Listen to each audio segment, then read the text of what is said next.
সংস্কারের পক্ষের শক্তি জোট করতে চাইলে স্বাগত জানাবে জাতীয় নাগরিক পার্টি এনসিপি বলে মন্তব্য করেছেন দলটির মুখ্য সংগঠক হাসনাত আব্দুল্লাহ। সকালে নারায়ণগঞ্জ জেলা কার্যালয় উদ্বোধন করে একথা বলেন তিনি।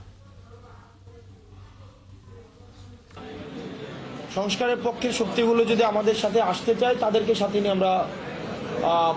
আমরা জোট গঠন করতে পারি, কিন্তু যারা সংস্কারের বিপক্ষে অবস্থান নিয়েছে, যারা দেশের সংস্কার কার্যক্রমকে বাধাগ্রস্ত করেছে, 24-এ যে কারণে মানুষ রাস্তায় নেমে এসেছিল সেই জন আকাঙ্ক্ষার বিরুদ্ধে যারা অবস্থান নিয়েছে, তাদের সাথে এনসিপির কোনো জোট, তাদের সাথে এনসিপির কোনো ধরনের কোনো নির্বাচনী অ্যালায়েন্স সেটি আসলে সম্ভব নয়। এই নভেম্বরের এন্ড অফ থার্ড উইকের মধ্যে উইদিন থার্ড উইকের মধ্যে আমাদের প্রাথমিক ধাপের প্রার্থিতা ঘোষণা করা হবে।